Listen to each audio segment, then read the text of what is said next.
Hello everyone, welcome back to my channel once again. चलिए अभी हम कंटिन्यू करते हैं आईडीटी का case scenario number 5 which is of the Supernova India limited. चलो बिना टाइम वेस्ट केस को करते हैं स्टार्ट। ये मार्क्ड ऑलरेडी इसलिए है क्योंकि एक बार मैं रिकॉर्ड कर चुकी हूँ, बट टेक्निकल रीजंस की वजह से वॉइस में कुछ इशू आ रहा था। चलो करते हैं हम स्टार्ट फिर से। सुपरनोवा इंडिया लिमिटेड क्या है?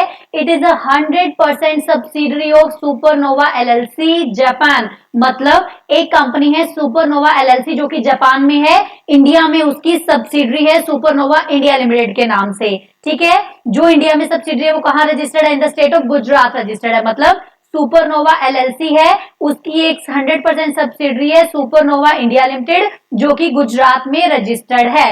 ठीक है, सुपरनोवा आईएनसी सिंगापुर, वो कह रहे हैं एक सुपरनोवा आईएनसी सिंगापुर में भी है जो कि ऑल्सो सब्सिडरी एलएलसी की। सिंपल सी बात क्या हुई, सुपरनोवा जो एलएलसी है उसकी दो सब्सिडरी, एक इंडिया में एक सिंगापुर में। ठीक है, is engage in the supply of industrial good, वो क्या करती है? इंडस्ट्रियल गुड सप्लाई करती है अक्रॉस द वर्ल्ड। अब तक हमने क्या पढ़ा?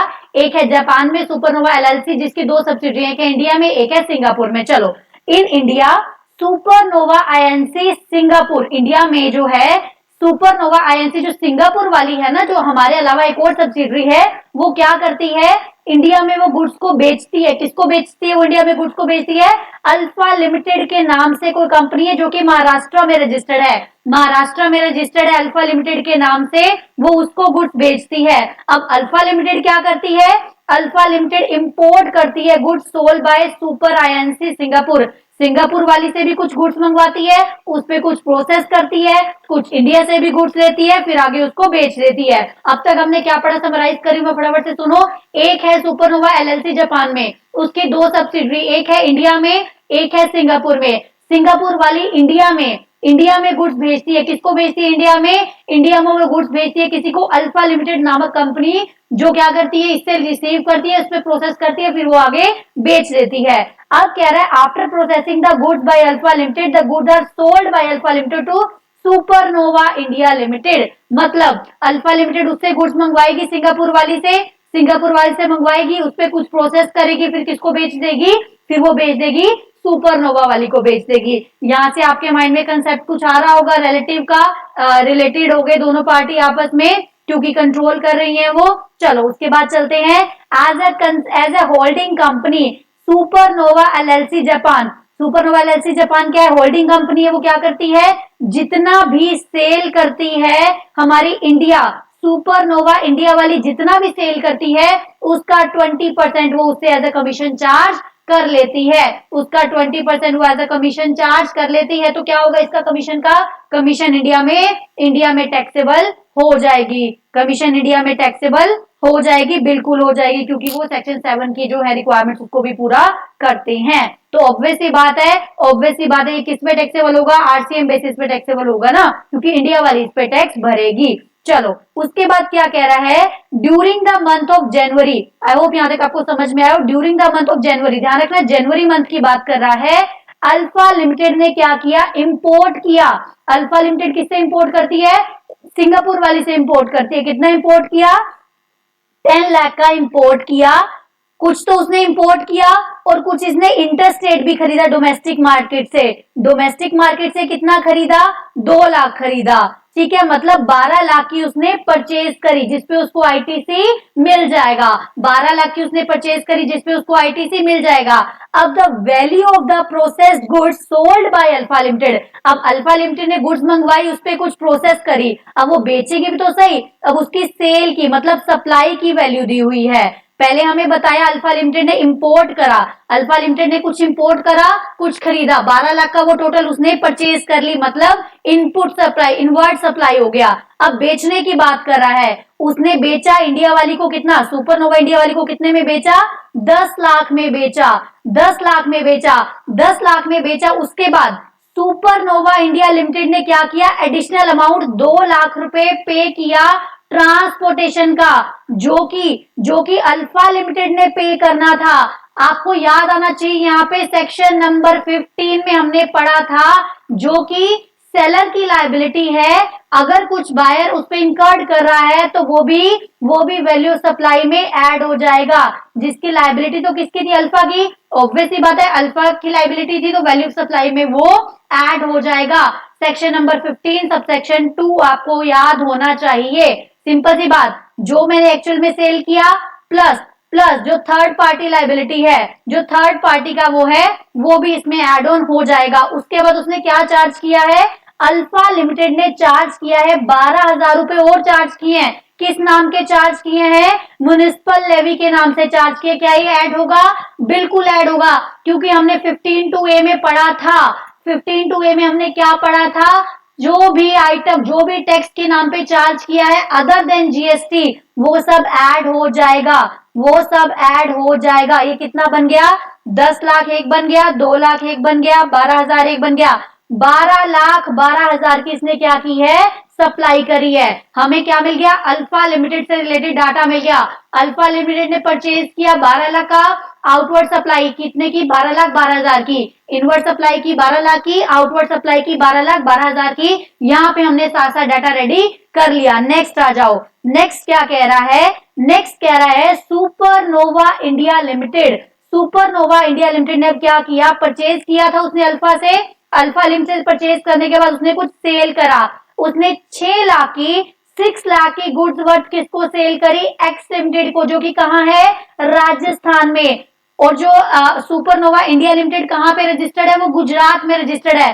तो ये क्या होगी, इंटरस्टेट। ये क्या हो गई, इंटरस्टेट। और 8 लाख उसने कहाँ बेचा, गुजरात में। तो ये इसके लिए क्या हो गई, इंट्रास्टेट। क्यों हम पढ़ रहे हैं, क्योंकि इंटर पे आने वाला है आईजीएसटी, इंट्रा पे आने वाला है CGST and SGST. I hope आपको यहाँ तक डाटा समझ में आ गया होगा। नेक्स्ट चलो क्या कह रहा है, नेक्स्ट कह रहा है there is no opening stock and closing stock for the month of January. Simple सी बात वो ये कह रहा है, ओपनिंग बैलेंस ऑफ आईटीसी हमारे पास कुछ भी पड़ा नहीं है।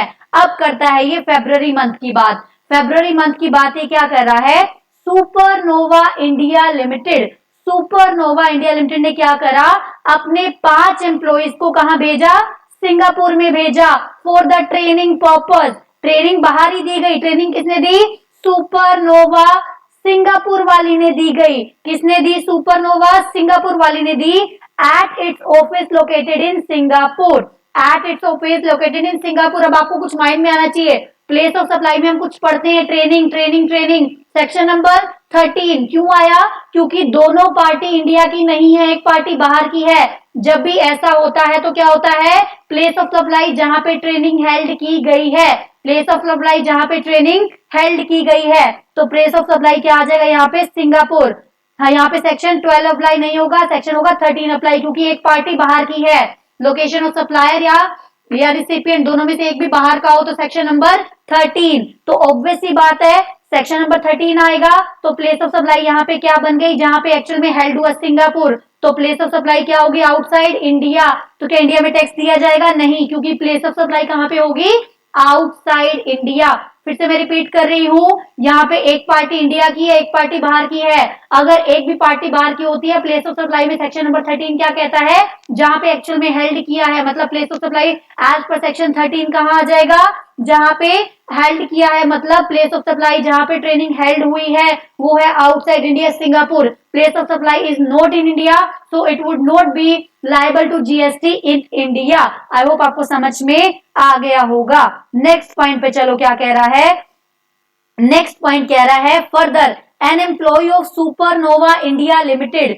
सुपरनोवा इंडिया लिमिटेड का एक एम्प्लॉय है, उसने कहां विजिट किया, अल्फा लिमिटेड मुंबई में किया। सुपरनोवा इंडिया कहां पे थी, गुजरात में। उसने कहां पे विजिट किया, इंटरस्टेट महाराष्ट्र में। अब जब वो होटल में रहा तो होटल वालों ने बिल कितना बनाया, 1 लाख का। होटल वालों ने बिल कितना बनाया, 1 लाख का। उन्होंने इनवॉइस इशू कर दिया। अब मुझे एक बात बताओ, जब होटल वालों ने, ये बात आपने पढ़ी है सेक्शन नंबर 12 में, बोथ द पार्टी इंडिया में है और इमूवेबल प्रॉपर्टी जहां पे सिचुएटेड है, प्लेस ऑफ सप्लाई वहां मानी जाएगी। अब देखो सप्लायर कहाँ का है, होटल वाला।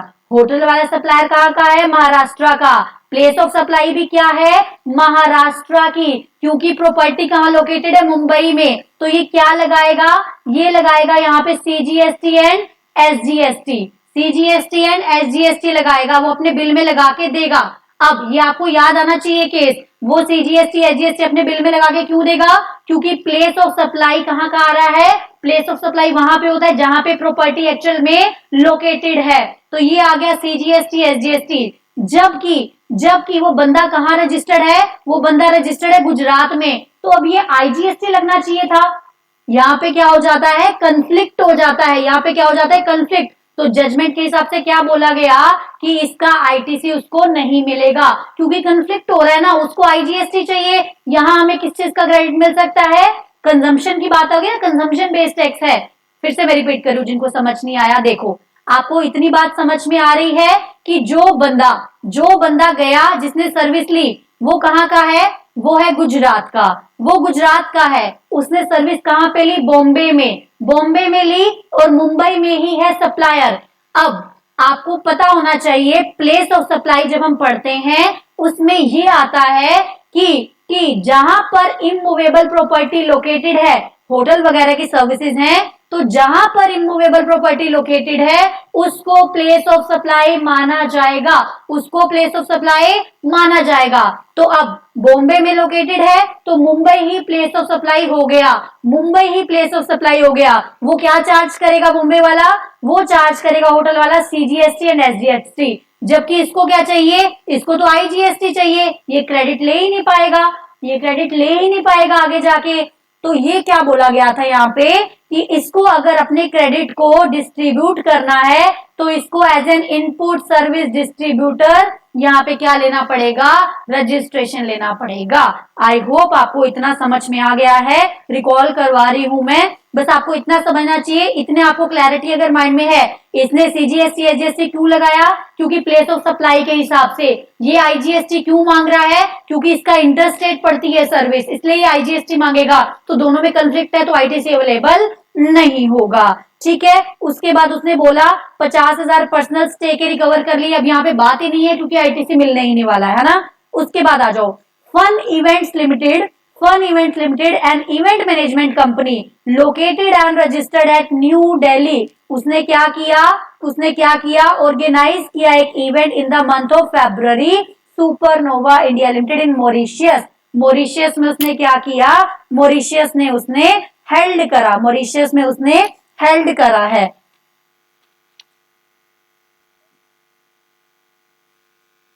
अब यहाँ पे आता है सेक्शन नंबर 12, दोनों इंडिया के हैं, लेकिन इवेंट कहाँ पे हुआ है, इवेंट हुआ है आउटसाइड इंडिया। अगर इवेंट होता है आउटसाइड इंडिया तो location of recipient is the place of supply. मैं आपको पूरा एक बार रिवाइज करा देती हूं। अगर होता है, देखो अगर B2B है, अगर इंडिया में हेल्ड हो रहा है तो B2B है तो रजिस्टर्ड पर्सन। मैं रिपीट करा रही हूँ आपको, रिवाइज करवा रही हूँ। इवेंट के केस में क्या होता है, प्लेस ऑफ सप्लाई, अगर इवेंट इंडिया में है एंड B2B है तो रजिस्टर्ड पर्सन। अगर B2C है तो जहां पर इवेंट हुआ है, बट अगर इवेंट हुआ है आउटसाइड इंडिया, तो लोकेशन ऑफ रिसिपिएंट। यहाँ पे देखो रिसिपिएंट कौन है, यहाँ पे क्या हुआ है, फन इवेंट्स लिमिटेड एक इवेंट मैनेजमेंट कंपनी है, located and registered new Delhi, मतलब ये भी दिल्ली की है, उसने सुपरनोवा इंडिया के लिए किया है। तो यहाँ पे रिसिपिएंट कौन हुआ, सुपरनोवा इंडिया लिमिटेड। हेल्ड हुआ है आउटसाइड इंडिया तो लोकेशन ऑफ रिसिपिएंट क्या बन गई, लोकेशन ऑफ रिसिपिएंट बन गई गुजरात। सिंपल सी बात है, यहाँ पे प्लेस ऑफ सप्लाई के बहुत सारे कंसेप्ट इसमें अप्लाई हो रहे हैं। मैं फिर से रिपीट करवाती हूँ। ऑर्गेनाइजेशन ऑफ इवेंट के केस में क्या होता है, अगर हम यहाँ पे कौन सा सेक्शन अप्लाई करेंगे, सेक्शन नंबर 12। क्यों, क्योंकि सप्लायर और रिसिपिएंट दोनों इंडिया के हैं, सप्लायर और रिसिपिएंट दोनों इंडिया के हैं, तो क्या होगा, सप्लायर रिसिपिएंट दोनों के इंडिया के हैं तो क्या होगा, B2B अगर है तो रजिस्टर्ड पर्सन का प्लेस हो जाएगा। अगर B2C है तो जहां पे इवेंट हेल्ड हुआ है। अब अगर इवेंट आउटसाइड इंडिया हेल्ड हुआ है तो क्या हो जाएगा, location of recipient. Location of recipient किसकी आ जाएगी,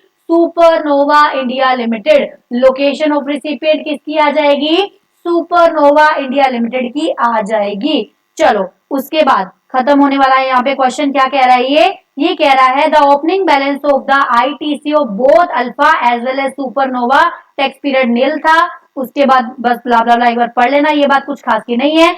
हमें रेट बता दिए हैं। उसके बाद चलिए चलते हैं, वो कह रहा है कस्टम ड्यूटी को नील मान लो, सीधा आईजीएसटी लगा दो, क्योंकि पहले कस्टम लगती है उसके बाद आईजीएसटी लगता है। वो कह रहा है कस्टम ड्यूटी को नील मान लो, सीधा आईजीएसटी लगा दो। अब चलते हैं हम अपने क्वेश्चंस पे। क्वेश्चंस मैंने बहुत टाइम लेके समझा दिया, आई होप आपको समझ में आ गया होगा। अपने फ्रेंड्स के साथ भी शेयर करना so that everyone can take the benefit of these lectures। चलो, the total GST liability of net पूछा है, ध्यान से पढ़ना है।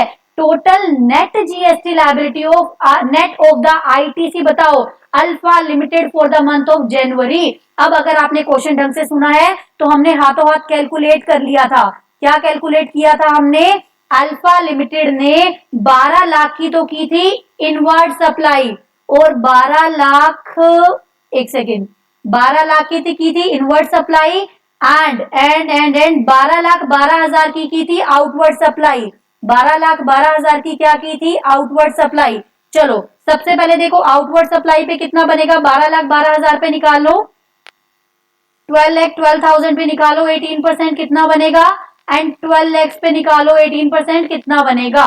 12 लाख 12,000 पे 18% बन रहा है 2,18,160, और 12 लाख पे कितना बन रहा है? 12 लाख पे बन रहा है 2,16,000। तो नेट कितना पेबल होगा? नेट पेबल होगा 2160 आईजीएसटी, 2160 आईजीएसटी, क्योंकि डिफरेंट डिफरेंट स्टेट में थे ना दोनों, तो नेट होगा ये रहा 2160 आईजीएसटी। आई होप आपको समझ में आ गया होगा। फिर आ जाओ, what shall be the gross IGST liability without any adjustment of ITC? ITC की एडजस्टमेंट किए बिना सुपरनोवा इंडिया लिमिटेड की लायबिलिटी बतानी है। आईजीएसटी की एडजस्टमेंट किए बिना सुपरनोवा इंडिया लिमिटेड की लायबिलिटी बतानी है। सुपरनोवा इंडिया की कितनी थी? आईजीएसटी की बोला है उसने, ये तो इंट्रा है 8 लाख, इसको भूल जाओ। एक तो 6 लाख हो गया, एक तो क्या हो गया, 6 लाख पे निकालेंगे हम 18,000, 6 लाख पे 18% निकालेंगे, कितना आया? 6 लाख पे 18% आया 1,08,000। दूसरा एक बात भूलनी नहीं है, कमीशन की बात मैंने की थी। कमीशन वो चार्ज करी थी तो इस पे टैक्स देगा। कमीशन किस पे था? 20% ऑफ सेल। सेल की बात हुई थी 20%। इट डज नॉट मीन कि इंट्रा सेल या इंटरस्टेट सेल। टोटल सेल कितनी हुई है? 6 लाख प्लस 8 लाख। 6 लाख प्लस 8 लाख कितनी हो गई? 14 लाख की सेल। 14 लाख की सेल पे 20% की कमीशन हुई, उस कमीशन पे 18% जीएसटी लगेगा। 14 लाख की सेल पे 20% कमीशन 2,80,000, उस पे 18% जीएसटी निकालो 50,400, और उसमें ऐड कर दो 1,08,000, 1,58,400 हमारा आंसर आ गया। फिर से रिपीट कर रही हूं, दो चीजें उसने बोला है, आईजीएसटी के लायबिलिटी बताओ। आउटसाइड इंडिया गई है ना कमीशन, तो आईजीएसटी के लायबिलिटी आ जाएगी। दूसरा, लेकिन उसने बोला 20% ऑफ सेल पे कमीशन टोटल आ जाएगी, है ना, टोटल कमीशन आ जाएगी। लेकिन उसकी कौन सी सेल हमने कंसीडर करनी है? बाकी इंटरस्टेट सेल कंसीडर करनी है, इंट्रास्टेट सेल को कंसीडर हमने नहीं करना है। चलिए नेक्स्ट पॉइंट क्या कह रहा है, ये हमारे सारे ही कवर हो गए एक्चुअल में पॉइंट। नेक्स्ट पॉइंट क्या कह रहा है, how shall the amount paid toward the training expenses of the finance team. Training expenses का प्लेस ऑफ सप्लाई कहां पे आ रहा था? Outside India. तो क्या इस पे जीएसटी लगेगा? नहीं लगेगा। No GST is applicable on the transaction since training was imported at Singapore. Exactly right, हमारा पहला ही पॉइंट मिल गया। तो नेक्स्ट पॉइंट क्या पढ़ने की जरूरत है? जीएसटी एप्लीकेबल है तो बात ही गलत कर रहा है, क्योंकि प्लेस ऑफ सप्लाई ही इंडिया का नहीं है। Supernova NC required to obtain registration, no no no no no, nothing required to obtain registration as OIDR. नहीं, ओआईडीआर की यहाँ पे कोई बात नहीं हो रही, यहाँ पे गुड्स वगैरह की सप्लाई हो रहा है, ओआईडीआर की कोई बात नहीं हो रही है। तो पहला ही पॉइंट हमें अपने आंसर में मिल गया, क्योंकि इसका place of supply outside India है एज पर सेक्शन नंबर 13। तो क्या होगा यहाँ पे क्या होगा? No GST is liable in India, कोई भी जीएसटी इस पे एप्लीकेबल नहीं है। चलो फोर्थ क्वेश्चन क्या कह रहा है, whether input tax credit is available on GST paid by Supernova India limited amounting to 1 lakh, जो कि होटल का लोकेटेड है मुंबई में। क्या इसका मिलेगा क्रेडिट? नहीं मिलेगा। क्यों? क्योंकि कंफ्लिक्ट है भाई, वो सीजीएसटी एसजीएसटी चार्ज करे, वहां उसको आईजीएसटी चाहिए, कंफ्लिक्ट हो रहा है, कुछ नहीं मिलेगा। आईटीसी अवेलेबल नहीं है। आईएसडी की कोई भी जानकारी हमें क्वेश्चन में गिवन नहीं है, तो इसका कोई भी आईटीसी अवेलेबल नहीं होगा। आई होप आपको समझ में आया है। Next, whether GST is applicable on the event organised by the fun event for Supernova India. Obviously बात है, ऑब्वियसली बात है, हमने सेक्शन नंबर 12 के अकॉर्डिंग इसका क्या निकाला, लोकेशन ऑफ रिसिपिएंट। रिसिपिएंट कहाँ का है, गुजरात का है, जीएसटी एप्लीकेबल है एंड प्लेस ऑफ सप्लाई क्या है, गुजरात का है। सामने सामने आंसर दिख रहा है, एक बार चेक कर लेते हैं। नोट एप्लीकेबल की कोई बात ही नहीं है, ठीक है, मॉरिशस की कुछ बात ही नहीं है। आंसर हम चेक करते हैं, सी सी ए सी बी, सी सी ए सी बी, सी सी थर्ड का एक्चुअल में एक बार मुझे देखने दो, कुछ गलत तो नहीं हो गया। एग्जैक्टली राइट, ए सी, फिर आ गया हमारा बी। यहाँ पे हमारा फिनिश होता है case scenario number 5। I hope you like the video. मिलते हैं next time, till then stay connected, देखते रहना वीडियो। एंड यस, थियरी वाले लेक्चर देखना, आपको लेक्चर में इटसेल्फ लर्न हो जाएंगी चीजें, इंपॉर्टेंट लेक्चर है, तो प्लीज एक बार गो थ्रू कर लेना, एक एक घंटे में कंप्लीट कराया हुआ है। मिलते हैं next time, till then bye bye, take care.